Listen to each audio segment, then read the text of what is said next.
And we are live. Woo! Woo! Welcome back to the Content Swap Podcast. You are joined by Parker and... Aaliyah. Wow. I don't think we've introed like that in quite some time. Nope. Well, yeah, it's good to be back. Another week, another podcast. Yep. And this week we have two completely random choices. Well, I feel like mine's not that random. Mine's not either. Okay. What? Okay. All right. I would like to hear your argument for why yours is not random. Said it when I assigned later. It. But I'll say it again. I am going to say it again. All right. Well, should we just jump right into it? Yeah. All right. Just for, quick reference, we are recording this at like 7 p.m. So hopefully this is not another one of those like tired podcast Well, I feel like episodes. we're energized, but we might be a little like unfocused. Well, we'll see. You're like, I'm tired. I'm a little, I've been playing God of War Ragnarok like almost all day. Other than I did design a drink menu for your father for Thanksgiving. So, I mean, that's all I've really done today. So I don't really have an excuse to be tired. But anyway, I believe we're discussing what I assigned you first this week. Is that correct? Yes. All right. So you assigned me Raising Kratos, which came out in... Are these my notes or your notes? No, this is my notes. Which came out in 2019. Yes. It's on YouTube, so you can easily access it. I wrote YouTube movie. It's not real. Oh my god. Yes, but it's a documentary feature. Yes, it's a documentary about the making of the reboot of God of War. So not this newest one that came out this week, but the one prior. Yes, which that game was just called God of War. Yeah. It came out in 2018. It's commonly referred to as God of War 2018. Yeah. Some people call it God of War 4, despite technically being like God of War 7. But yeah. So it's a great game. Yeah. So the documentary literally just follows the making of it and all the people who were a part of it and like the stresses of trying to like bring back this like legendary franchise. How do you like people really care about this character Kratos, but we want to take it in a different direction because we've grown as people and we want the character to have grown as a person and like give it more depth, all that kind of stuff. So how do we like make sure people like it and aren't turned off by like the new direction we're going in? Yeah, and also they felt like they had to go in a new direction because the last game that they had made that was kind of similar to what they'd already been doing was not received very well. Yeah. So, well, first my overall thoughts. I really enjoyed this documentary. I know nothing about the gaming industry or like what goes into making a game and all the like bits and pieces and who's involved and the things they worry about and all that kind of stuff. Like I know none of that. So it was very interesting to see how much goes into making a game. Like I imagine it's just like a group of people, like a small group that, comes together and they're like, we want to do this game. And then they like do their technology thing and then boom, game's done. Like that's what I thought it was. And it's much more than that. And so that was really interesting. I will say watching this, I did feel like you will probably get more out of it if you do have some knowledge about how the gaming industry works, solely for the fact that I struggled with like, and I still don't really know like the main people, and I'll get into some of these people, but the main people who are involved, I didn't quite understand what their role was. And I was like, I don't know how they're contributing to the project because I don't know anything about making a game. Mm-hmm. And I felt like it wasn't super clear, like, this person's responsible for X, Y, and Z, and that's what they're working on. And this person's responsible for blah, blah, blah. Yeah, I mean, I'm going to be honest. I don't know for some of those things either. But, I mean, you can just assume there's a lot of people that need to be working on this game. Yeah. And, I mean, some of those people might just be, like, managers that aren't even involved with the development and the design of it. It's just, like, helping manage the people so that they can stay on track and communicate. But those are really the only people that I was like, okay, I see what they're doing. and like there's terminology that I don't understand, like going gold. Like you had to tell me like, oh, going gold means this, and I'm like, oh, okay. What does going gold mean? It means quiz time. Putting it on a disc because the game's done. Yeah, pretty much. I mean, the game's not always done when you go gold, as I have come to understand. Like a lot of games in recent years will go gold, print on a disc, but then they'll still keep working and fixing more bugs, and then they'll release like a day one update because sometimes you go gold like a month before just to, the like, actual release date, just to help distribute the disc on time. But then they'll like work on a software update. So then it's like you want that day one update, because if you just play the on the disc version, you might not get as good of an experience as you would if you got the day one update. But like, I don't know. Yeah, there's not a lot of people who are playing these games that don't have internet. So it's not, I imagine it's not that much of a problem, but I would be curious to know what percentage of people that play games are not downloading like the day one updates and all that stuff because they don't have access to internet. That would be, interesting question. Yeah. But yeah, that's like one term I was like, what? And then like someone said like, oh, this is the OP freezer or something. Okay. And I was like, huh? What is she saying? Well, but then again, the guy who, I'll get into the guy who was like the director of it. OP just means overpowered. If somebody says OP, they mean overpowered. They mean it's too strong. Yeah. And it's unfair. Yeah. How strong it is. That's what OP means. Yeah. But even like outside of just like those small terms that kind of popped up here and there that I was like, what? Because even that's like, you don't necessarily need to know that. But I think without having like been around you as much, like I wouldn't know the importance of like, what was it, E3? Yeah. Right? I wouldn't have known, like that to me, I would have been like, what are they, I don't understand what they're doing there. Like, I don't get it. Yeah. And so. What is E3? You want to explain that? For those that don't know? Oh my gosh. Oh, I can't wait. Can't wait to listen. My understanding is that E3 is like this big conference, like kind of like a Comic-Con. So this is like big gaming conference where it's like, what's the new things that are about to come out? And like all these big time companies are like, boom, this is what we have coming for you. Like, get ready for it, get excited, that sort of thing. And I'm sure they have panels of like people talking about what they've been working on and all this stuff. So that's how I think it is. It's like gaming Comic-Con. Yeah, spot on. So it's the Electronic Entertainment Expo. So it's an expo. It's like, the big companies will have these presentations, and then there will be like a floor where you can go and play demos of like games that are not out yet. And I mean, that's my impression of the show. I've never been. I've always wanted to go. Yeah. They haven't had it. They didn't have it the year that COVID happened because of COVID. And then they didn't have it this past year. They ended up canceling it. They're claiming that it's going to come back next year. And the people who run the Penny Arcade Expo, also known as PAX, are supposed to be in charge of it this next year, which bodes well. But a lot of people also are starting to feel like E3, conceptually, the industry is kind of growing beyond the need for it. So when you say they didn't have it, they didn't do like a virtual one either? Like, no. Got you. So when they didn't have it, Jeff Keighley, the man that runs the Game Awards, he hosted I'm going to mess this up. Summer Game Fest, I think it was, or it's Summer in Gaming. IGN does one of those, and Jeff Keighley does the other one.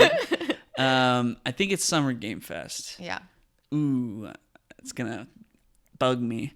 But so Jeff Keighley did do a Summer Game Fest in June this past year. So this year was actually pretty interesting because everybody was calling it like E3 but not E3, because there were a bunch of announcements in June when E3 would have been, and people were announcing things in June just because that's when E3 is. Yeah. But it wasn't around the framing of E3. So it was just kind of like, Gotcha. But then Nintendo didn't show anything, and everybody was expecting Nintendo to show something because it was that time. But it seems like Nintendo shows like a bunch of things like throughout the year. Like they have those little like they do the Nintendo Directs. Yeah. So usually if E3 is happening, Nintendo's going to do an E3 Nintendo Direct. Got you. And I'm pretty sure that like Nintendo, I was reading this in Reggie Fils-Aimé's book. He's the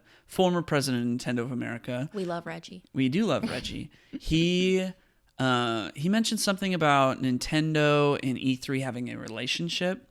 So like that goes back a long time. So I kind of, when I read that in his book, and then also knowing that like E3 wasn't happening this year, that kind of to me told me like, okay, Nintendo's not going to do any announcements because they don't have to. But if E3 was happening, then they would kind of be beholden to doing it because it's a big event and it's E3. But yeah, they didn't end up showing anything. They ended up having a Nintendo Direct in September. We're just getting into a big conversation about the games industry right now. So we're a little off track, but where did this whole topic stem from? About me not knowing about what E3 was?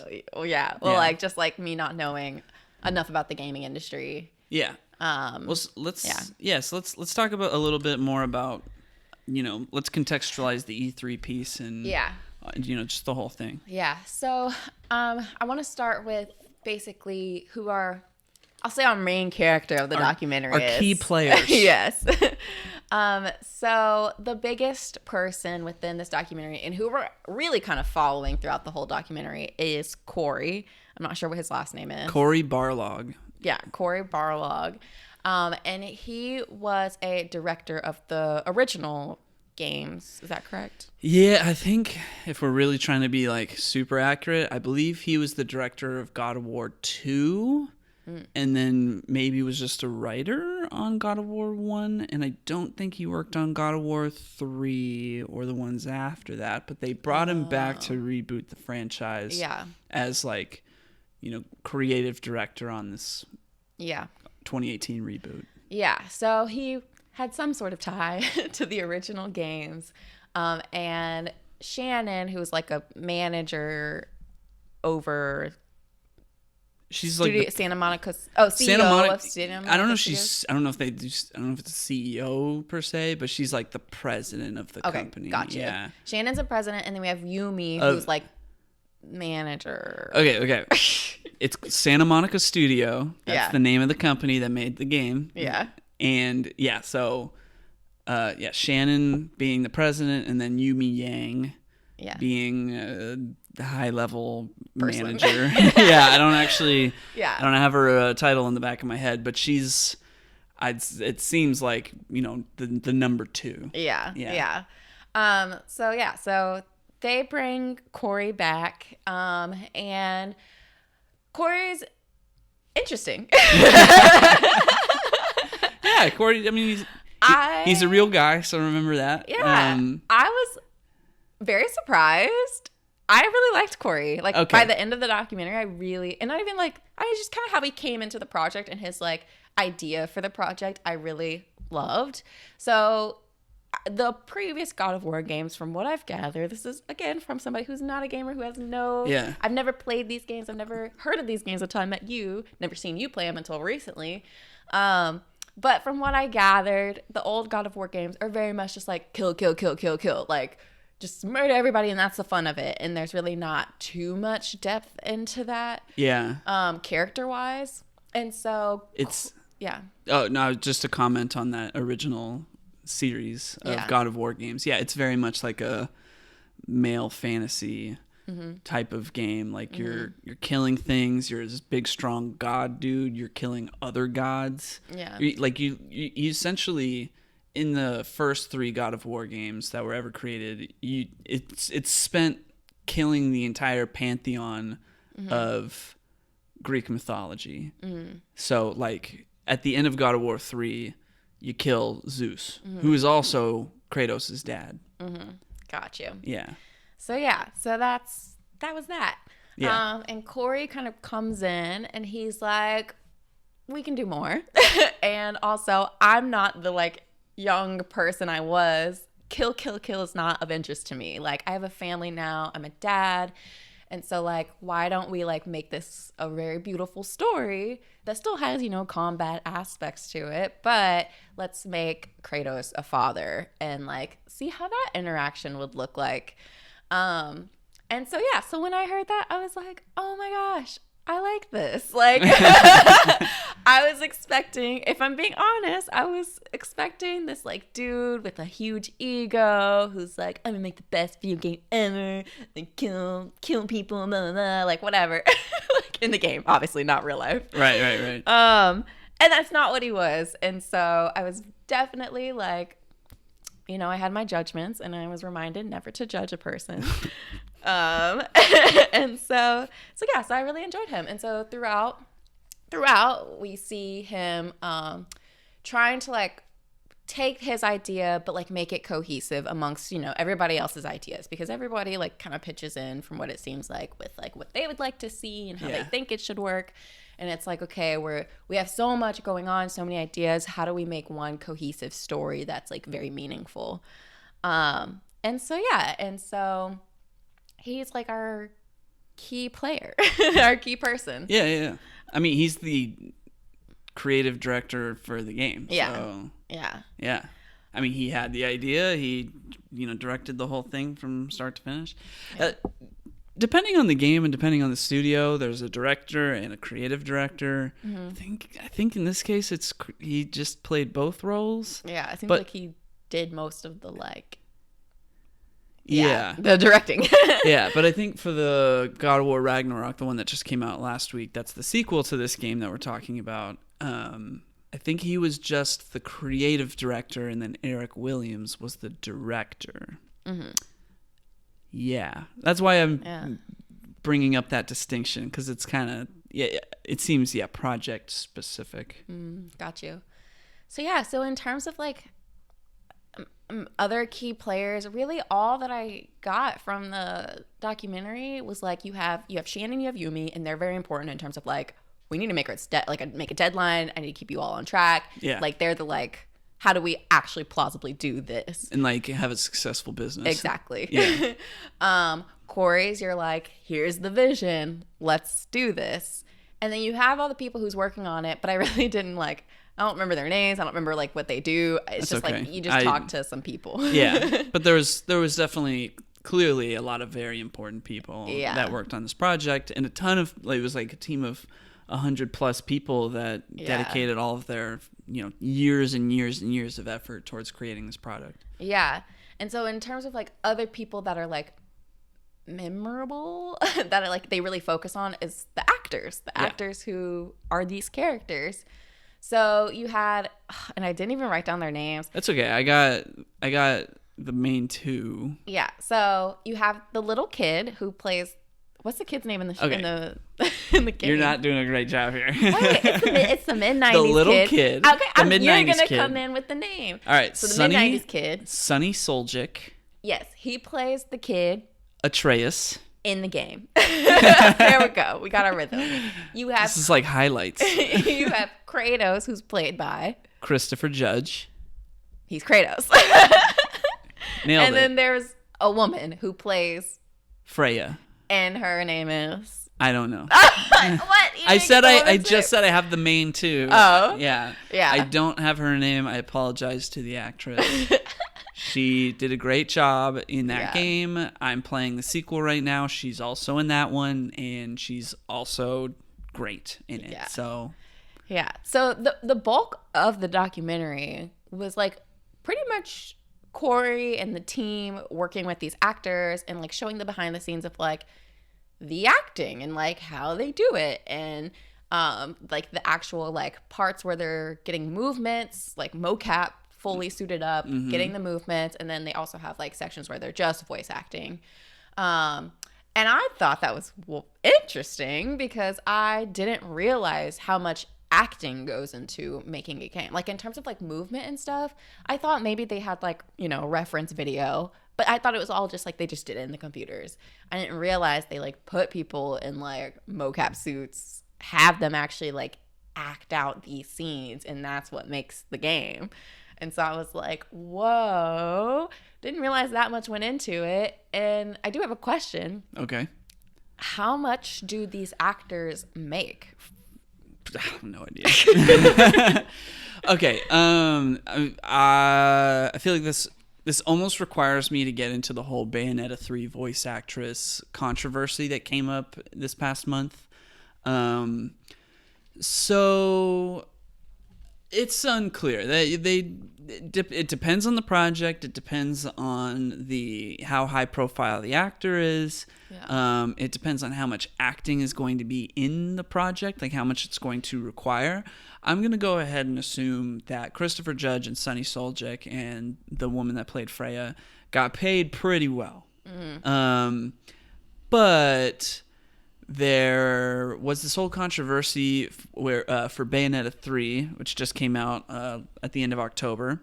Clearly, that's a sequel to 2 other games before it, right? Mm-hmm. And there's this woman who did the voice of Bayonetta in the first 2 games, but then she does not do the voice of Bayonetta in the 3rd game.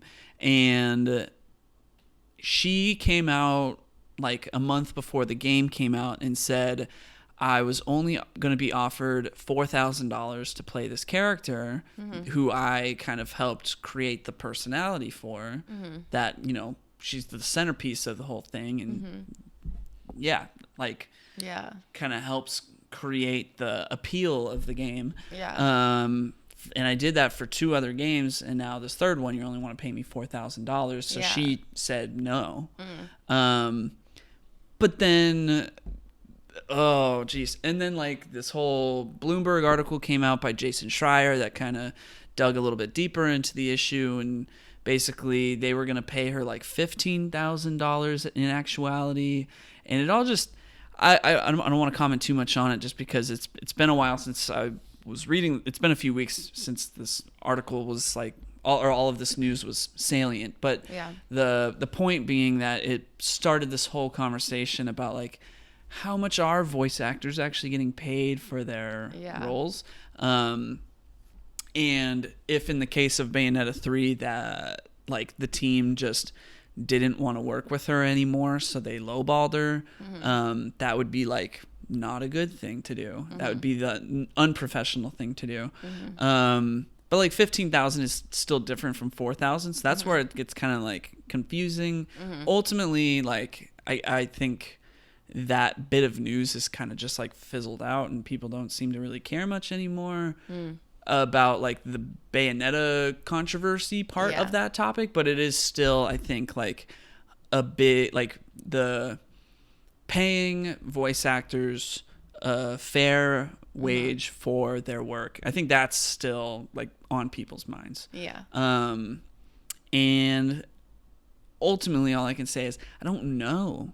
I know that the guy who played Nico Bellic in Grand Theft Auto 4, who's the main character, he got paid $100,000. And that was in 2008, I think. Yeah. But then there was a whole article that came out afterwards because the game sold a bunch, where that voice actor said like, I should be owed millions for how successful this game was because I was the main character of the game and I did so much voice work. You only paid me $100,000, and it's like, well, $100,000 is a good amount for a project, whereas 15,000 or 4,000 for this character you've already played twice, not very much. So, I mean, ultimately it is going to come down to how many lines they have to read. And I think in the case of like Bayonetta, which is made by a Japanese company, this woman who does the voice of Bayonetta is not doing the original motion capture that would be required for the cutscenes and stuff. Whereas in the case of this game with Sunny Soljic and Christopher Judge and the woman that plays Freya, they are doing the motion capture. So that would stand to reason that they would be paid more for that work. Yeah. Because they're not just lending their voice to the game. They are also like acting. Yeah. So that leads me to my next question. At these like game award shows, do they have awards for like the actors? Yes. Oh. So Christopher Judge and Sonny Soljic were also, the Game Award nominations came out on Monday this past week. Mm-hmm. They were both nominated for their performances in God of War Ragnarok. Wow. Yeah. That's cool. Yep. Nice. So I want to talk about, what's his name, the guy who plays Kratos? Christopher Judge. I want to talk about him. Okay. He was weird. He's great. He's a real guy. Yeah. No, I don't mean that in like a mean way. He was just an interesting person. And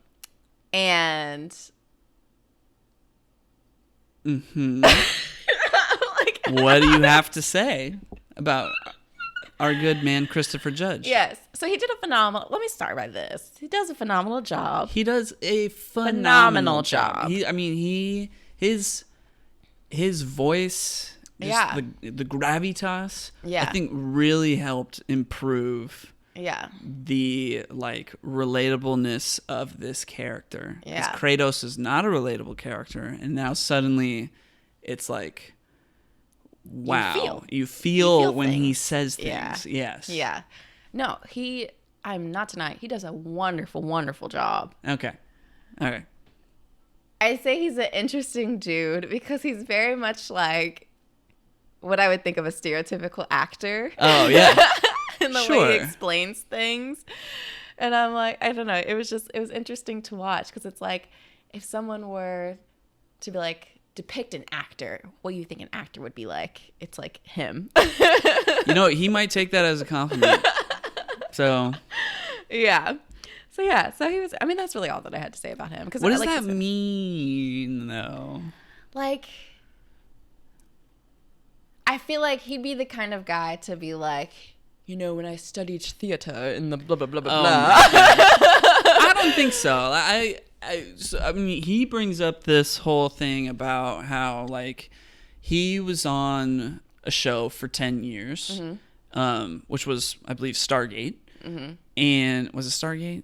Or was it Battlestar? Oh, I think it might be Battlestar Galactica. Or Stargate Atlantis. Those are practically the same thing, right? But they're not. Okay, it might have been Battlestar Galactica. Mm-hmm. I apologize to the fans. Anyway, he was on this show that was really popular for like 10 years. And he talks about how like he didn't get to spend a lot of time with his kids because he was working on that show for such a long time. And being an actor requires a lot out of you. Yeah. And because this role in God of War being such like an intimate story about a father and a son and this like broken man who traditionally is just full of rage and kills things, is learning how to be a father. Mm-hmm. And he talks about in one of his interviews about like he felt like he was giving this role as his performance in this role is almost to serve as like an apology to his children. Mm-hmm. And I feel like as soon as he said that, that's when you took this whole like, such an actor. I did this role for my children. Okay, that definitely heightened it because like I can understand. Well, I don't understand because I'm not in that. I've never had that experience, but like I definitely am sure that like that's what he was feeling. But the way he communicated it was like, this feels like acting. All right, well. And so then I was like, okay. It's like a one-off interview that he did for a video game making of documentary. Honestly, I enjoyed him a lot. I'm not saying I didn't like him. I'm just saying like the way he like would say things, I just thought was like a bit funny. Just like the way he communicates it tickled me a bit. All right. But I enjoyed him. It was cute seeing him like interact with Sonny. Like, yeah, I don't know. They looked like they had a good time. I think it was really fun to rewatch this and to kind of, learn about what that story of like trying to find the actors for these roles that were written. Yeah. And how finding finding the right Kratos was going to be difficult, I imagine. Difficult and super important in order to execute on this like new vision that they had for the game. It's also worth noting that this, newest franchise takes place in Norse mythology and not Greek mythology. So it's like this completely just new realm of things with like Odin and Thor and like magical weapons that come back to your hands after you throw them, like we know Thor does in like Marvel movies and stuff. So it's just like a completely new ground for them to explore, and I just thought that was pretty cool. Yeah. Overall, I don't really have too much else to say. Overall, I thought it was great, and it was interesting, and it was fun, and I'm glad we watched it. And just one last note that I thought was really, really sad, very sad, but like funny in the way that I predicted it. Yeah, but sad in general. It's very sad. Yeah, but essentially, we see this clip. The company is like, they're building a new office. They're like hyping the employees up because at this point they were working on Internal 7, which is the game that did not do very well. No. Right?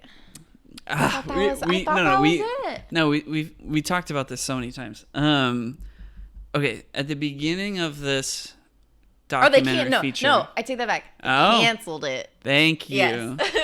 So they're working on a game called Internal 7. I think Internal 7 was just the like internal nickname for the game. Yeah. Because once they started working on God of War 2018, it was called, like, you can see on the clapper things, it said Int 8. Yeah. Which to me, I interpreted that as Internal 8. Gotcha. So they were working on an original IP, intellectual property, that was like set in the future, and they ended up canceling that project after working on it for like 3 years. Yeah. And because of that... So before that... Oh, okay. Before that, they have this project going on. They're in the works of like God of War. So they're like, we're going to have this like big new office, and they're hyping everybody up, and they're like, woo, like get excited. We're going to be in this new space. We can work on these projects. It'll be great. And they give everybody lunch boxes. These really cool lunch boxes. They were pretty cool lunch boxes. They were dope lunch boxes. Give everyone these lunch boxes. And I was sitting there, and I was like, man, I bet it costs a lot to like give everybody lunch boxes. Like, it's so crazy. These companies like spend all this money on like some unnecessary thing. They're morale boosters. Yes, they're morale. I mean, I would have been so hyped to get a lunchbox, but my company sent me a Christmas mug last year. So anyway, it's okay. But once you're working for a company and they send you stuff like that, when they send you like the swag box or whatever, you're really excited about it. I'm not denying that. You get really excited about it, but I'm like, this is a lot of money to be spending on like something that's just like, it's just a lunch, like it's a lunchbox. And so they're spending all this money on a lunchbox. And I said, the sad thing is like, these companies then go and they lay off a bunch of people. Yeah, which has been happening a lot lately in the tech sector. So exactly. And so I was like, it's like, how are we using the money? Yeah. Literally like 5 minutes after I said that. No, like literally 25 seconds after you said that. Okay, I was being generous. 25 seconds after I said that, they're like, we had to lay off a bunch of people. Yeah. This project we were working on got canceled and all this stuff. And I was like, I literally called it. They shouldn't have spent the money on the lunch boxes. Oh my God. I don't think that it was the lunch boxes that were causing the problems. It was all the people that they were paying to work on this project that then they then canceled. Yeah. It's much bigger than the lunch boxes. And they had to lay people off because... Yeah. But it was just the fact that I was like... Yeah. It was when I was talking about the lunch boxes. And I was like, man, it's so sad because then these companies will like lay off people. And then it happened. So, yeah. Yeah. Sad. Didn't see that coming. But I predicted it. Yeah. But ultimately, despite that use of money on lunchboxes, when they pivoted and they went to a new office, they got the right people and the right team. They made the right game. And they had a fancy, like, silver statue of Kratos. Yeah. Super cool. Come on. And I'm like, did we need that? I mean, I think something that was really cool was when they were talking about the game reveal at E3 2016, because, you know, they opened the Sony press conference that year. Before the press conference even started, Bear McCreary, the composer of the game. I was like, who's Bear? Bear McCreary, this guy with long hair and like a goatee who just looks like what you'd expect a composer would be like. A composer named Bear. He's the spitting image of that. Yep. And he makes great music. So, you know, hats off to him. Yeah. It opens with him playing the main theme of the game, and nobody knows what that is. And then the press conference starts, and it's like Atreus, the kid, like playing with dolls. And then it opens. He's like got this father figure talking to him, and it's not, you know, it's Kratos, but the audience doesn't know that because it's a different voice actor and all this stuff. And then when Kratos like walks out and you see like his red tattoos and stuff, it was really cool that they added that, like that first reaction, because in like what the team that was making the game was thinking, like leading up to that moment, because it's like such a big thing of like revealing this reboot, like are people gonna like it, and like getting into all the anxieties going into that. I thought that was like really, really, really interesting, because I, as a gamer, am on the side of like consuming all of these things and like watching these press conferences and having my own reactions.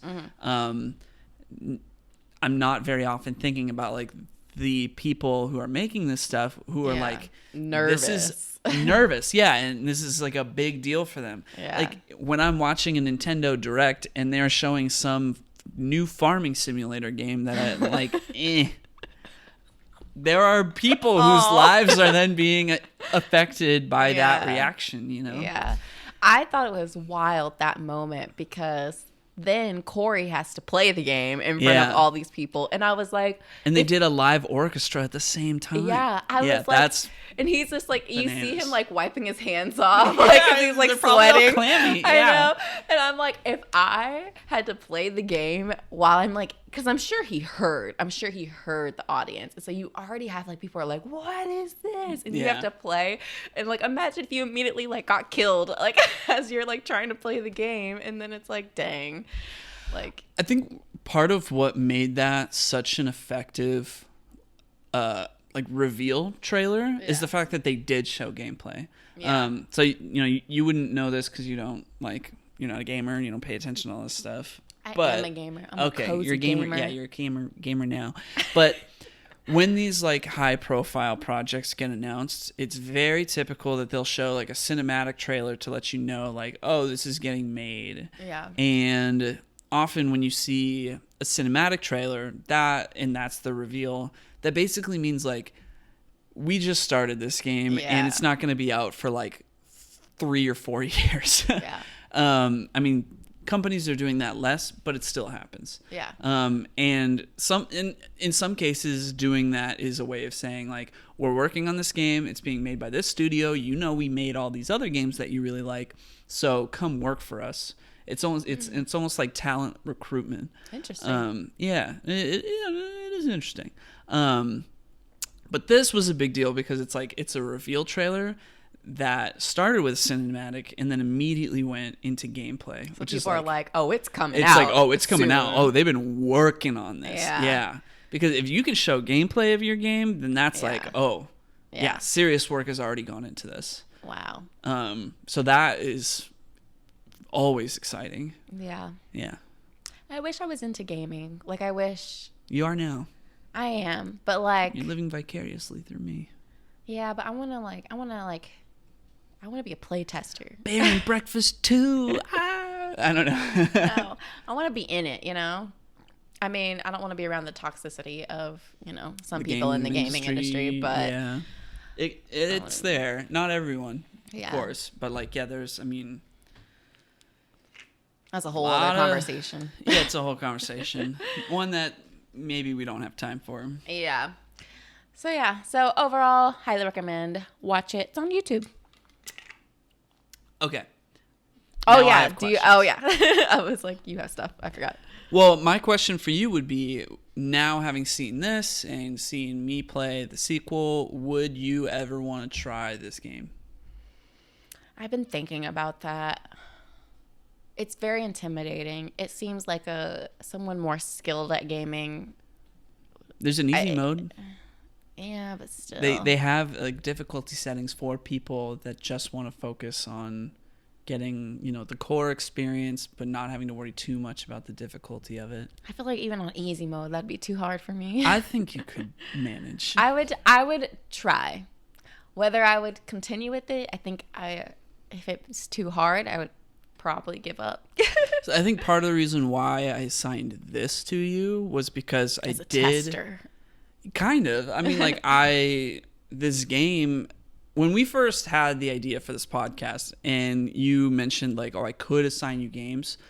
This was when I was making my list of things I would want to assign you. This was one of the first things I wrote down because God of War 2018 is in like my top 5 favorite games of all time because it's so good.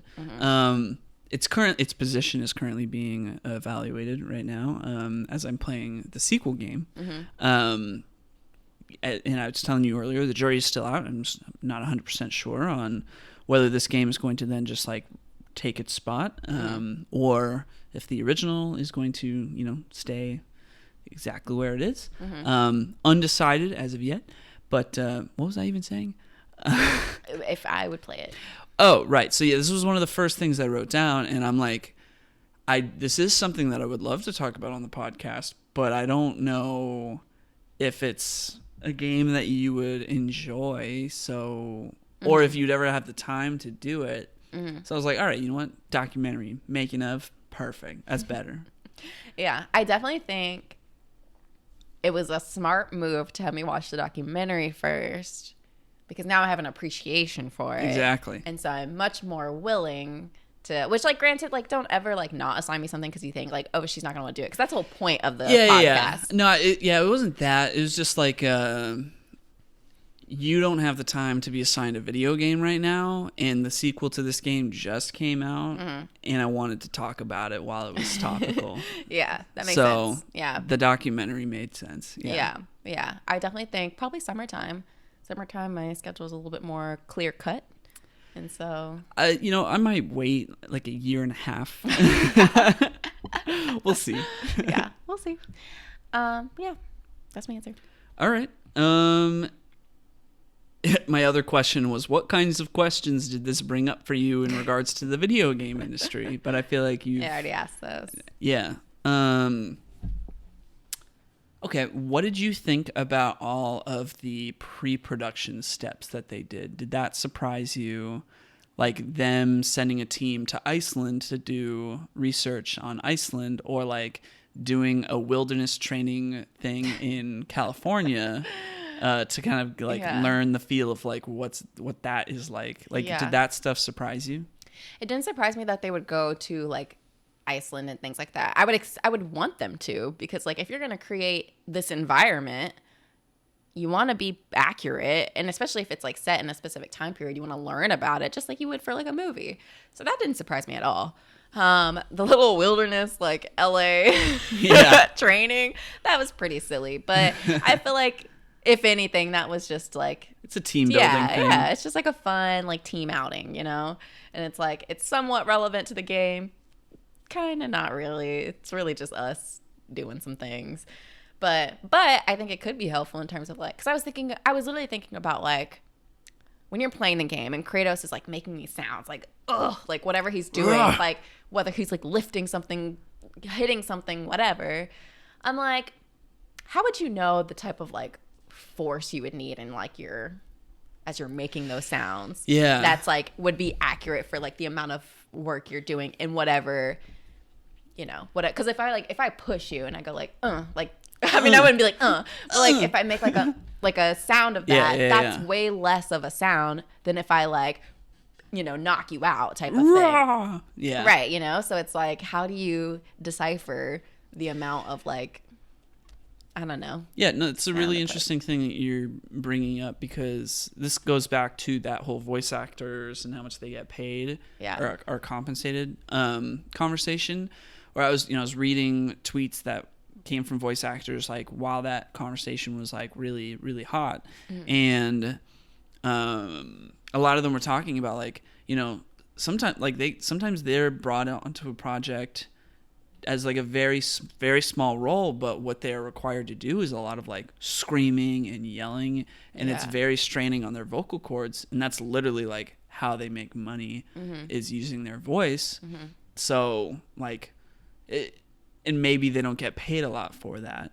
So it's a very interesting topic in and of itself, like coordinating like which sounds you need, but also like you don't think about how impactful it is to have that variety of like voice recorded stuff in these games. In some games, especially like more recent PlayStation games like The Last of Us 2 and this game, I just imagine like it's so much work to engineer like when voice lines are being played during the game, because there's just so many sound files that they must have, and it has to be perfectly timed. It just seems like so much work. Yeah. That's what I got out of this whole thing. This is a lot of work. It's a lot of work. A lot of work. And I do wonder, like, how do they end up with such a cohesive project when you have so many people doing, like, I don't want to say the most minute things, but, like, each person's responsible for, like, a small portion of this pie. How do you make sure that when you throw it all together, it makes sense? Because everyone's working on their own thing. And like they said, everyone has a different idea of what that should look like. That's why you have Cory Barlog, the creative director, with his eyes on everything. And that's hard, like, to be that detail oriented. Like, I find myself to be a detail oriented person, but there's like I can overlook things, like, because that's hard, especially as one person. You have one pair of eyes, like, and you're responsible for like hundreds of people in the thing that they did, and being like, oh, there's an error with this, we need to talk to that person, or like this person, or whatever. Like, that's just, it's wild. Game designers, UI designers, UX designers, game directors, creative directors, art directors, artists. So can I so ask many you, people. Yeah, can I ask you a quick question? And I don't want to, like, we don't need to spend too much time on it. Okay. But like, a game UX designer, what are they designing? Great question. My current understanding of what a gaming UX designer does is they bridge the gap between the game designer's job and the UI designer's job. So, like, the game designer might have an intent of, like, the rules of the game and what needs to be able to happen. And the UI designer is, like, creating the visual of what it all looks like.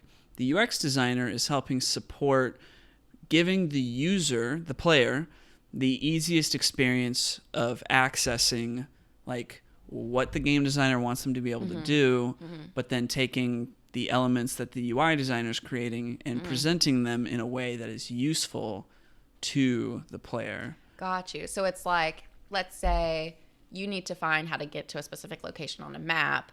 The UI designer creates this, like, menu bar or whatever. Yeah, sure. And you're responsible for making sure a user can navigate that menu bar to do what the game designer wanted. Like if it's very confusing for the player, like, to figure out how to navigate it, then that's where the UX designer kind of would come in and figure that out, and then make suggestions to the UI designer, basically saying, like, we need to place this here. Yeah. Because if it's over here, or if it's represented this way, it might be confusing to the player. And, that's what the UX designer's job is to do, is to make sure it's, because you could have a game designer, you could have a UI designer, and not have a UX designer, which is super common. Yeah. And that's where you end up with, like, things like the newest Sonic game. Bear and Breakfast, I don't know if they just didn't have a UX designer. Bear and Breakfast is the most confusing, like, it's so confusing to figure out, okay, I'm trying to build this room. How do I do, like, how do I do that with, like, what the pictures are? Like, I don't understand what these pictures are. Like, I don't understand, like, the mechanics of it. It's so confusing. Yeah, I only played the new Sonic game for about a day, and I plan on finishing it, but as soon as I started playing it, I started just writing a laundry list of, if I was the UX designer working on this game, what I would change to make it easier and more user-friendly. Yeah. Because there's clearly somebody who designed the UI, and there's clearly game designers. Yeah. But it's like, it's a game that when I play it, I'm like, so obviously they had nobody focusing on the UX on this, because it's executed very poorly. I think the start menus make no inherent sense on why they're designed the way that they're designed. Things will just appear at the wrong time. You can see that there's creative intent. They just needed somebody to hold the whole thing together and say, like, hey, this actually is going to be very difficult, and advocate on the user's behalf to, like, make those changes. And it really comes down to, like, the size of the team, if they can afford something like that. Yeah, but that's what the UX designer would do. Got you. Yeah, or at least that's my current impression of what the UX designer would do. Yeah, that's pretty cool. Yeah. Awesome. Mapping out the player journey, all that fun stuff. Yeah. Cool. All right. I feel like we should move on. Say all that because I'm a UX designer. I work in a different industry, though. I mean, you get into games. One day, maybe. We'll see. I don't know. I'm liking where I'm at right now. All right, moving along. What's next? Matilda. Matilda.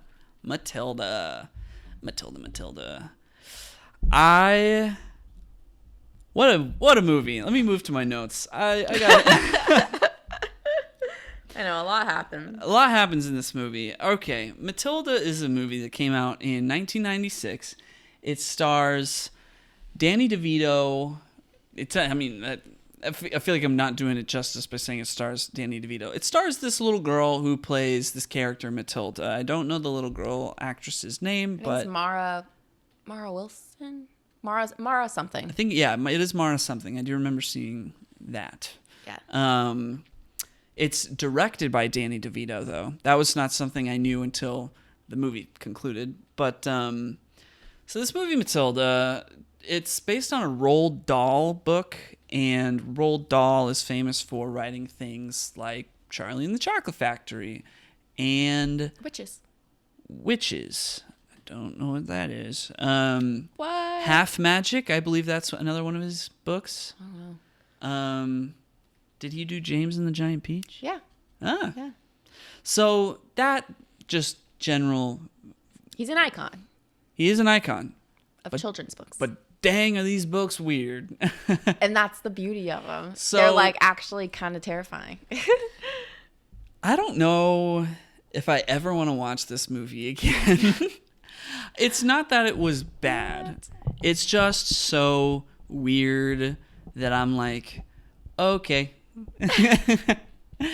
Just, it's cute. It's charming. I don't know if I want to watch it again because it's just a lot. In its weirdness. I owned this movie on, like, VHS as a kid, and I don't think I ever watched it. This is not to say I didn't like the movie. It's just like, it's just such a specific acquired taste. I mean, isn't that all his movies? I mean, all the Roald Dahl stuff. All the Roald Dahl stuff. Well, granted, I mean, yes. Yeah, but however, I will say, the Roald Dahl family did not like the movies that came out. They didn't like Willy Wonka and the Chocolate Factory. They didn't like Witches, the old version of Witches. They redid Witches like a few years ago with Anne Hathaway. They didn't really like that. And so in terms of when they were pitched, well, at this point, Roald Dahl himself he had passed away about like 6 years prior, I think, before they made this.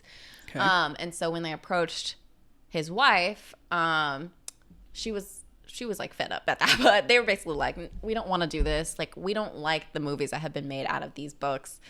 And we want it to be done right. And the screenwriters it was a woman and her husband who wrote it, was like, we will write it for free. Tell us if you like it. And if you do, then like, let's be business partners and let's do it together. And so, I mean, the movie got made, so I'm assuming the wife really liked it and, you know, they did it. But I feel like, so like my best friend is a huge Roald Dahl fan, like loved his books, has the books. And she tells me a lot of the time that like the books are much weirder than the movies that have like come out. Yeah, I believe that. Yeah, she let me know that like the Johnny Depp version of like Charlie and the Chocolate Factory, it's actually more accurate. Yeah, to the book. Yeah, that's what she said. She's like, that's more accurate to the book, and like, the books are like very like questionable because it's like children dying, and like, you know, what happens when they like get sucked into a chocolate thing or whatever, you know. It's like very more like, I guess, morbid is, I guess is the best term for that. But yeah, I don't know where I was going with that. But like the glass elevator is kind of like a big deal in the book. I'm pretty sure there's a sequel book that's all about the glass elevator. There was a glass elevator in the Johnny Depp? Are you saying there wasn't one in Johnny Depp one? No, there was a glass elevator in both of them. The glass elevator in the Johnny Depp one is like more there than I guess in the Willy Wonka one, like in the 1970s one. My point is that like in the books, the glass elevator is like a huge deal, and not in the movies. It is in the movies. It's just like, no, I'm saying like there. You mean like not like a focal point in the movies. Yeah. But I think it's more of a focal point in the books. Yeah. I mean, there's gonna be differences, you know. Yeah. When you adapt any book to a movie, they change things, they add things for entertainment. Yeah. Anyway, that's just me providing my lack of knowledge on this subject and acting like I know everything. Well, anyway, let's focus on Matilda for a second. Yeah. What is Matilda about? So, Matilda is part of this family. They're called their last name is Wormwood. So Danny DeVito is Matilda's dad, and he has a wife and a son and Matilda. And Matilda is very much treated like the black sheep of the family. They pay no mind to her. They just want to watch TV all day. And she is actually very bright. She likes to read books and knows how to do very complex math. She's in like first grade. And basically, like growing up, she loved to go to the library and just would read a lot. And she could take care of herself. She had no choice. She had no choice to learn how to take care of herself. And she just, in the process, became an incredibly bright child. And by the time she's 6.5, her family is not sending her to school. And she's like, I want to go to school. And they're like, you're not 6.5, you're 4. And she's like, no, I'm 6.5. And they're like, nope, you're 4. We're not sending you to school. You don't need to go to school. You have television. And her dad also, he like sells cars, but he's a con artist. He's a con artist. He like sells, or he buys stolen car parts and then like super glues them on to the car rather than like welding them on. Yeah. He's not a great guy. So yeah, and the cops are continuously watching him. FBI is like continuously watching him. So she's supposed to go to school until one day he sells a car to this woman who is a principal of a school, and her name is Miss Trunchbull, not Mrs. And she is talking about how she's a principal, and he's like, oh, I got this kid, Matilda. Ooh. And she's like, I'll take her. And so he sells her a car, and then he sends Matilda to Miss Trunchbull's school called Cruncham Hall. and this place sucks. So where do I even begin? Matilda meets a bunch of adorable children who also go to this school. There's this little girl, Lavender, who's just like the most adorable little thing, I swear to God. So there's a bunch of like sweet children that work at the school. I mean, they practically do. No, they go to this school, and Miss Trunchbull just hates kids, should not be working for a school, should not be a principal, but she seems to just get some serious pleasure from torturing children. She makes fun of this little girl for having pigtails, and then she's like, "Are you a pig?" And the little girl's like, "No, but my mom thought they were cute." And she's like, "Well, you're gonna get rid of them." And she picks up this girl by the pigtails and like shot puts her across the field, and this girl goes flying, and then lands. But then it's like this cute, like she lands in a bed of flowers and like picks up a bunch of flowers along the way, and she ends up safe, and all the kids are like, "Yay!" But like, that was weird. That's funny. That was like, what's going on with this movie? How do the laws work? How does physics? What's that about? A little fun fact about this scene. So the little girl didn't have a stunt double. She did that stunt herself. And by that, I mean, she was like harnessed, hooked up to like some cables. They attached like fake pigtails onto like her head, had Miss Trunchbull grab the fake pigtails and like swing her. So like she did that stunt and like she had fun. That is the most wild part of the movie, I think. Like that, there's a bunch of other weird stuff that goes on, but that to me was the most standout. Like, hold up, what just happened? I know. Moment.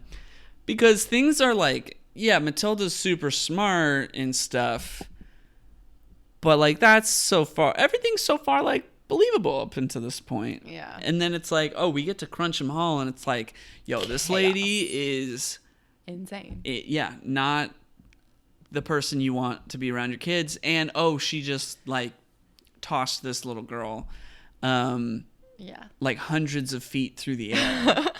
So what's going on here? She like Miss Trunchbull does things like put kids in an isolation chamber with like rusted nails inside of it. The chokey they call it. She throws like a few kids out the window. Like actually throws them out the window from the second floor. So the police just don't seem to be concerned about the school, but they are very concerned about Danny DeVito's business. They spend all day outside of his house staking it out and just doing nothing. So that's that. Anyway, Matilda has a teacher, Miss Honey, who could you explain a little bit about Miss Honey while I take a swig of water? Yes, Miss Honey is this sweet young woman, very kind, very caring, and she sees the like potential in Matilda. Like they are doing their times tables, and she makes up a like random thing. She's like, "Soon you'll be able to learn how to do 13 times 300 and blah blah blah." And Matilda like knows the answer off the top of her head. She's like 10,621. Right, and she's like, "Double check me." Like I'm pretty sure that's right. I think that's right. And so go ahead. I mean, Miss Honey recognizes that she's super talented, so she goes to Miss Trunchbull and is like, I think we should put Matilda in more advanced classes. And Miss Trunchbull is like, oh, you're just trying to pawn her off on another teacher because you can't handle her, and gets very mad. And Miss Honey then tries to go to Matilda's house to talk to her parents to let them know, like, hey, Matilda's very bright. She could be ready for college in just a few years. And her parents are like, college schmalage. I didn't go to college. She's, family business. Blah, blah, blah. We like to watch TV. And so, yeah, that's when she's like, okay, Matilda's parents aren't having it. Miss Trunchbull's not having it. So I need to do what I can to foster this kid's development. And, she gives her more higher level stuff as a result. And that's the first time she recognizes, like, Matilda's home life is not good. Yes. And she's like, oh, I see what I'm dealing with here. Yeah. Yeah. Cut to a scene where there's an assembly, and this poor kid, Bruce Bogtrotter, ate some of Miss Trunchbull's chocolate cake that she wanted to eat as a snack. So she gets super upset, and basically during this assembly is like, Bruce Bogtrotter, come up here. Here's some chocolate cake. Eat it. And he's like, okay. And everybody's like, oh, it's poison. Like, don't do it. He eats it, and she's like, was that tasty? And he was like, it was delicious. Mm-hmm. And then she's like, all right, well, here's more cake. And it's like a ton of cake, like this whole table worth of cake. Yeah. And she's like, you're not leaving here until you eat this. And he's like, ugh. And so all the kids have to watch him eat this cake, and this is her way of torturing him. And I mean, he eats a lot of it, and then it looks like he's just gonna die. Mm-hmm. But then, like, Matilda, being so awesome, just starts cheering him on, and then all the kids start cheering him on, and then he's like, you know what? Yeah, and he eats all of it, and it's like, woo! Yep. But then, like, Miss Trunchbull takes the glass plate that the cake was on and smashes it on his head, and then is like, everybody get back to work. And it's like, what? She just broke glass on that kid's head. Call the authorities. Kid. I know. So, yep. Let's see. Oh, and she makes all the kids stay 5 hours after school. And so then, I mean, I don't even know. Matilda at some point finds out I might have psychic powers. Let's just throw that in there. Well, I forget what situation it was, but she realized, like, she gets angry. Her dad forces her to watch TV. Yeah. And it's this stupid show about covering your body in, like, this sticky stuff, and then collecting as much money on your body as possible. Yeah. And it's like, he's like, watch this, we have to watch it. Yeah.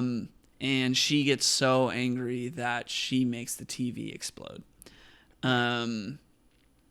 So that's now a thing. And the kids, when she's, like, spending time with her friends, they, like, find a newt, and they're all, like, happy, and it's like they're having, like, the ideal scientific conversation about this newt that you would want to see a kids having when they discover a thing. It's so precious. And they bring it back to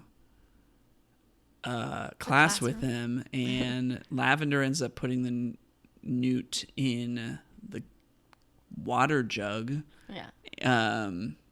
Because Miss Trunchbull's coming. Yeah. Well, before that, Miss Trunchbull, I think the car that she broke down, and so she's mad at Matilda, and she decides to put Matilda in the chokey, like, while they're outside. Oh yeah. Yeah, with the newt, and so Lavender brings the newt back in. Matilda's not in the class yet, but Miss Trunchbull's coming in, and yeah. Yeah, so, like, okay, Miss Trunchbull is talking to the class. Basically, they have a whole funny, and, like, the newt shows up, and,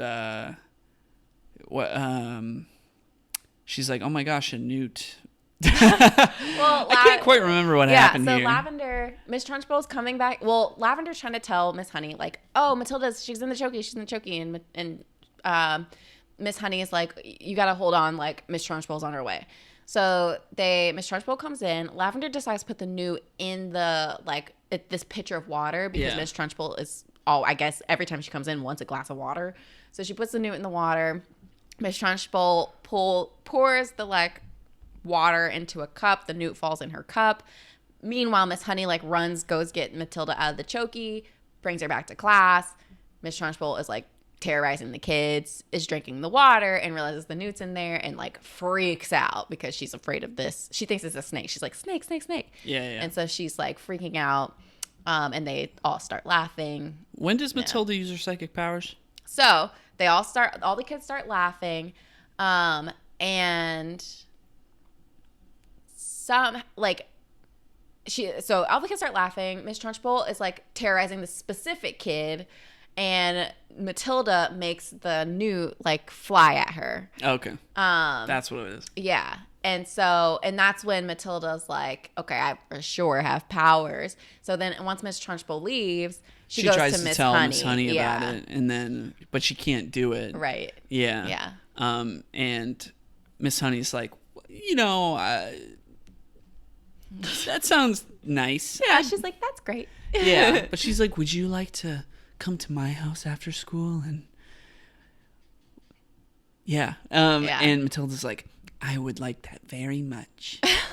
It's very cute. Like, they have a very cute relationship, Miss Honey and Matilda. So Matilda's like, yes, I would love to go to your house. And so after that, Matilda and Miss Honey are walking away from the school to Miss Honey's house.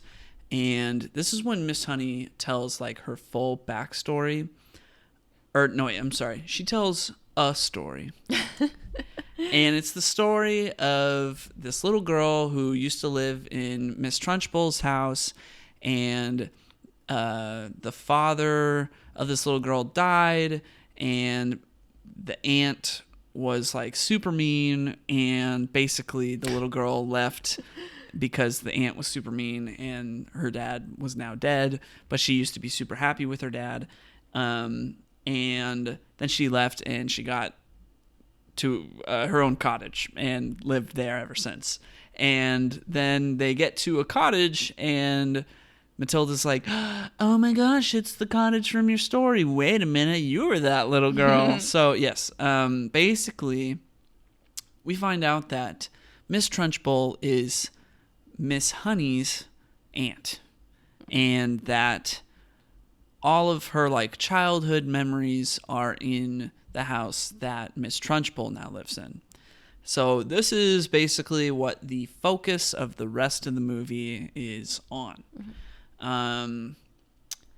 There's, like, a doll in the house that Miss Honey has very fond memories of, and they, at some point soon after, like, they try to sneak in to the house while Miss Trunchbull is going to do track and field all day.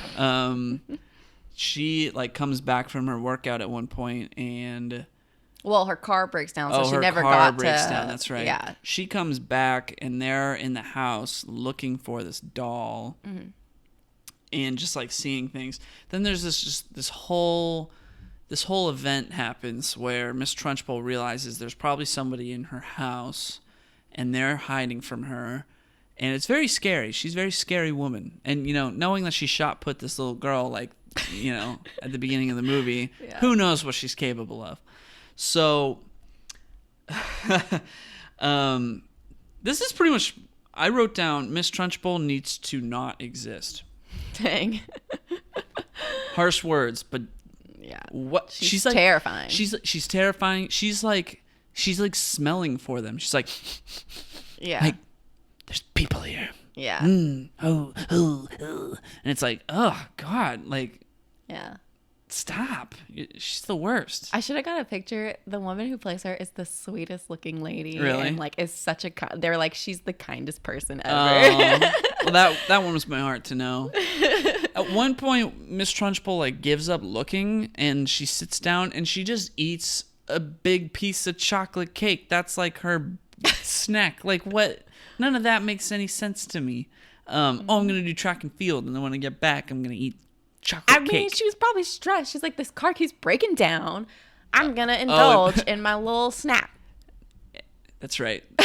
The car breaks down because Matilda's dad's the one that sold it to her. Frustrated. I don't blame her. If I had a nice yummy snack waiting for me after I've had a terrible day, I'd sit down too and be like, oh. Yeah. Well, they managed to get away. Yeah. They don't get the doll. Mm-hmm. They manage to get away. But then Matilda starts to hone her psychic powers. And there's this whole shot sequence where she's in her living room and a bunch of small objects start rotating around her because she's using her psychic powers very effectively. And oh me, oh my, I want to know how they get that shot. It's literally all just things on strings. They're pulling things like that is basic so mechanics. Much work. Yeah. The only time they used green screen for anything was the scene where like the carrot like flies at you remember like she like flies the carrot at the brother while they're watching TV and eating dinner, and he's like taunting her. Yeah. That's the only time they use green screen for any kind of effect. So I would love to see the behind the scenes footage of how they got all of these little objects flying around this room, because if you're telling me it's all strings. Yeah. Just like pulling things, there's levers. There's just too many objects. I know, it's a lot for that to be the case. It's like that's I would really need to see that, because that's impressive. That was the one part of the movie that really made me go like, well, gosh darn, how'd they do that? Send it to Corridor Crew. Yes. So after that, she's like, all right, I've got my powers. I'm going to get this doll back. I'm going to do it on my own. And she does get the doll, right? Yeah. Yeah. She gets the doll, and she takes 2 pieces of chocolate from this little chocolate tin that Miss Honey said that Miss Trunchbull would never let her have. Yeah. She's like, she would never let me have any chocolate, but I always wanted some. So Matilda's like, you know what? You deserve some. So I'm going to take some for you. Mm-hmm. And in that process, Matilda has like a red ribbon that she's always wearing, and it falls on the tree or something. Yeah. While she's getting the doll, she does get the doll, the Lissy doll. That's what she calls it. Yeah. And also, as she's like doing this, she's like doing all this stuff to the house to scare Miss Trunchbull. Yes, she does some stuff with the paintings. They're just scary. That was. I would have been out of the house. That was clever. So there's this painting of Miss Honey's dad used to be, is now a painting of Miss Trunchbull. Yeah. And with Matilda's psychic powers, she gets Miss Trunchbull's painting to fall off, and for Mr. Honey's painting to just like go out of storage and then pop on to the wall. Just like pretty crazy. If that happened to me, I'd be like, nope.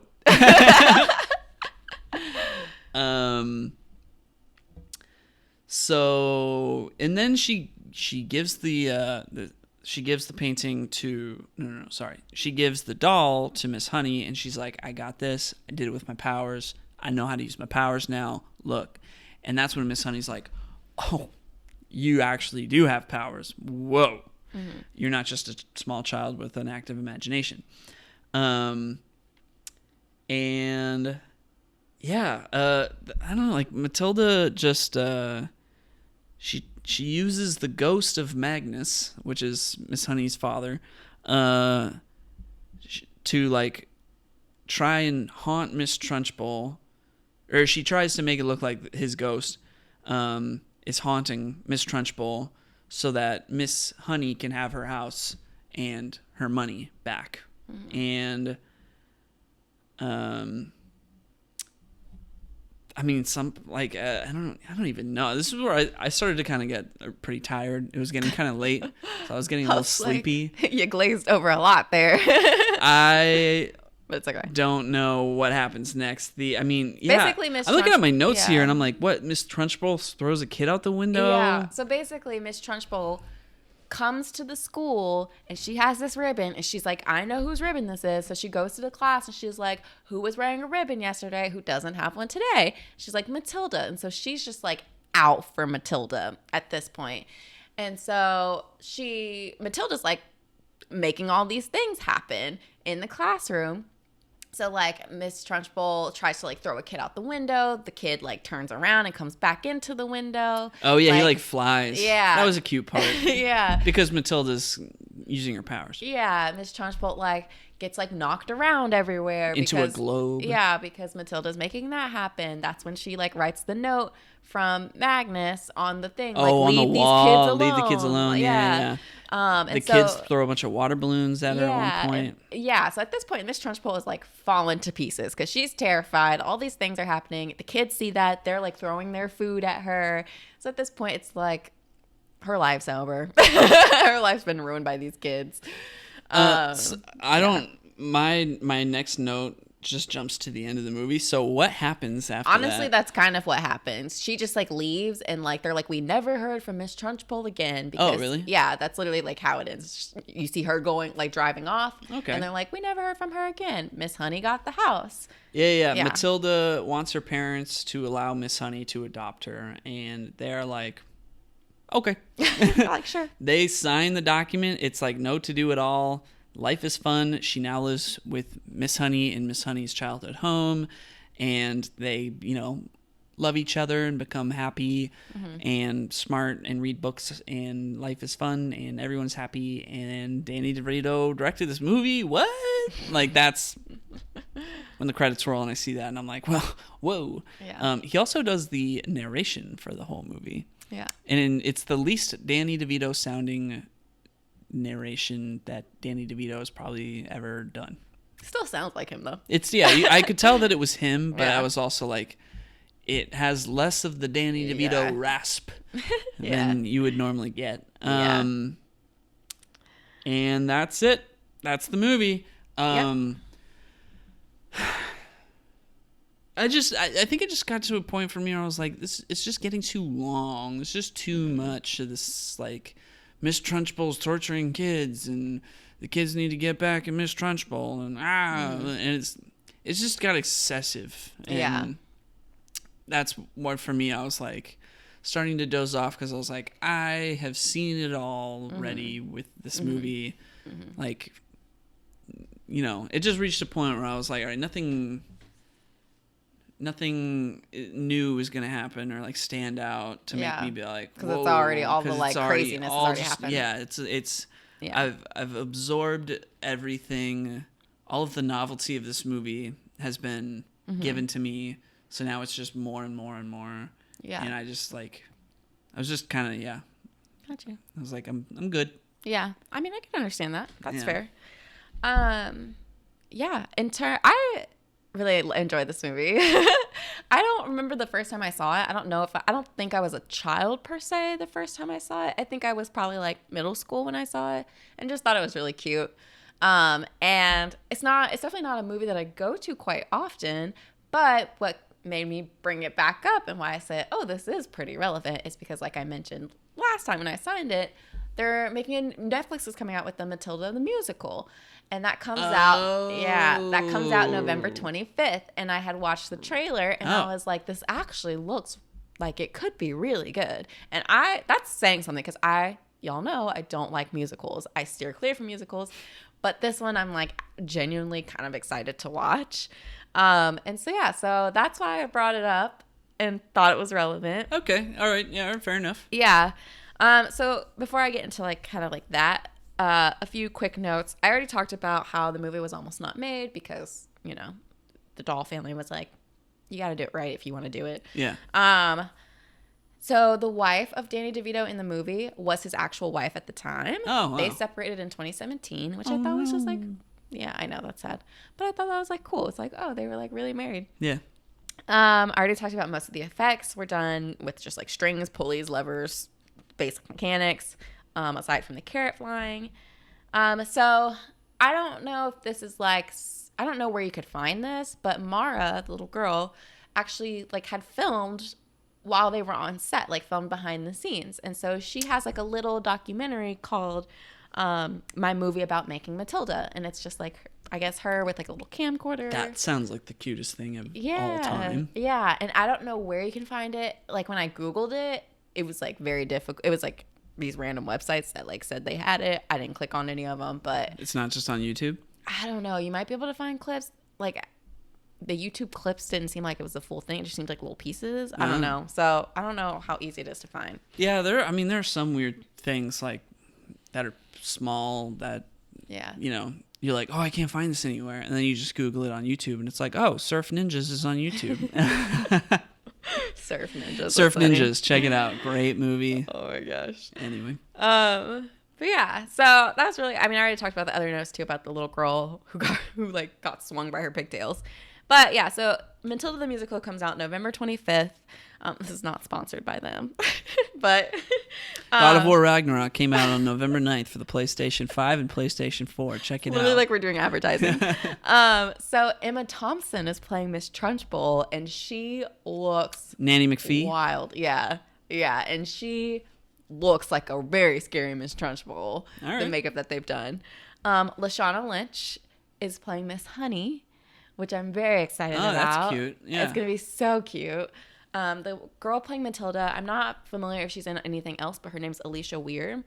But she looks very adorable and seems like she'll be great. So we'll see. All right. Let me know how that is. I know. I was not expecting you to watch that with me. But yeah, I will. I'll let you know. Maybe I'll give an update on the podcast. Yeah. These are just two completely different things that we covered in this podcast. So, but in all fairness, it's things we were excited about. They're making something this month. Yeah, it is relevant. Yeah, so they ended up tying together. I'm not trying to be a Matilda hater. I just never want to think about it again. I get it. It's quite terrifying. Even as an adult, it's quite terrifying. You're like, this woman is scary. It's unsettling. Yeah. It's not how I would have chosen to spend my time. Yeah, I didn't look into it deeply, but apparently there's a lot of inspiration, or Dana DeVito pulled a lot of inspiration from just like Tim Burton movies, which might be why you feel so unsettled and so like weirded out. I think it was the Batman, like Tim Burton's Batman movies that he particularly was. Well, Danny DeVito played the Penguin in Batman Returns in 1992, which was a Tim Burton movie, so makes a lot of sense to me. Yeah, but that's pretty much that. I'm getting hungry, so let's go ahead and dive into our assignments. Yes. All right. It feels like it's like 12, like midnight, and it's only 8:52. Yeah. And yeah. So do you want to sign first? Do you want me to sign first? I don't care. Okay, I'll go first. So we will not be posting an episode next week because of the holidays. Thanksgiving is this next week. We'll be traveling, so we will be back in 2 weeks, and since that will be the start of December, we're probably going to start assigning some holiday themed content. Yes. This first one, I think we're going with movies that are set during Christmas but are not necessarily Christmas movies. Yes. Which up for debate depending on how you define a Christmas movie.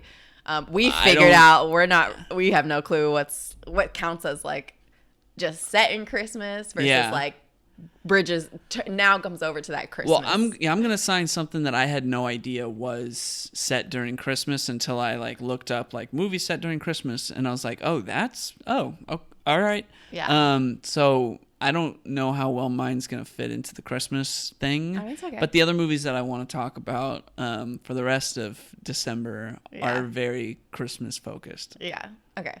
So what I'm assigning is set during Christmas time. I wouldn't say that's the focal point. However, I mean, it's holiday time. It's snowing. There's Christmas decorations, things like that. Okay. So I'm assigning you a Nicolas Cage movie that my dad showed me for the first time like 2 or 3 years ago. And it was so funny. We had such a fun time watching it together. What's it called? Trapped in Paradise. I've never heard of this. Oh, I'm so excited for you to watch this. Okay. I think you will have so much fun. Nicolas Cage.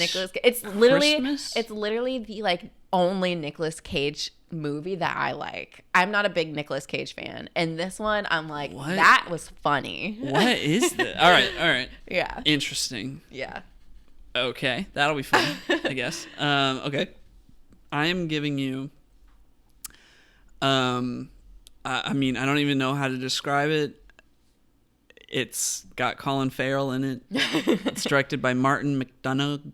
McDonagh? You said McDonagh? It's Donagh. Don't you just say McDonagh? Sure. McDonagh? Anyway, it's called In Bruges. Never heard of it. Yep. Brendan Gleeson, Colin Farrell. Okay. In Bruges. In Bruges. What does that even mean? Well, they're in Bruges. Where's that? Oh, Bruges is in Belgium. Oh. So, okay.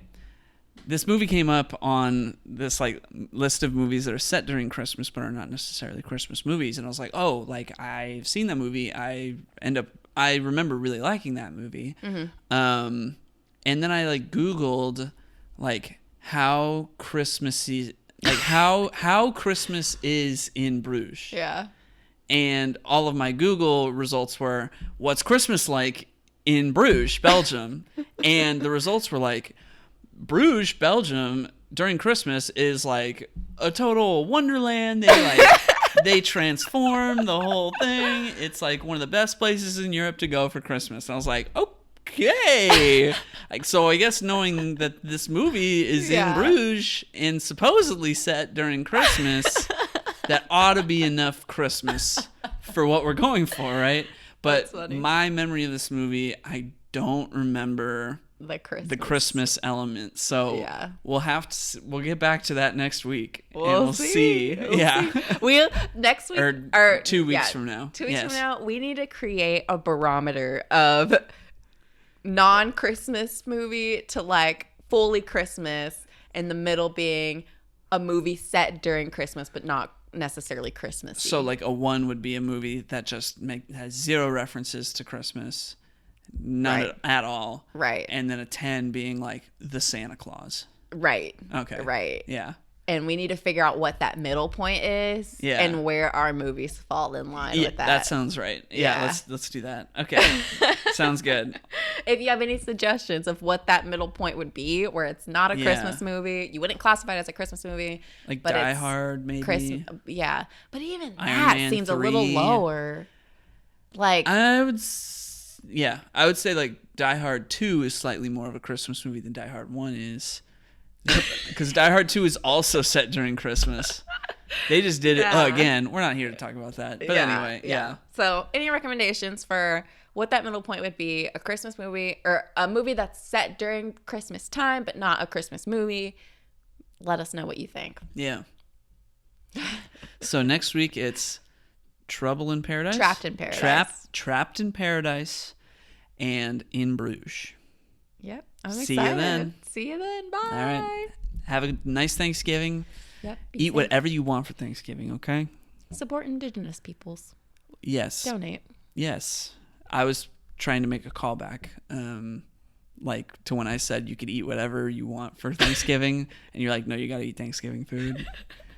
Call back to our episode from our Thanksgiving episode a few weeks ago. Yeah.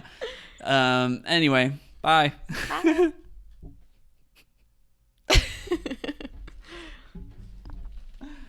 Yeah, mac and cheese time.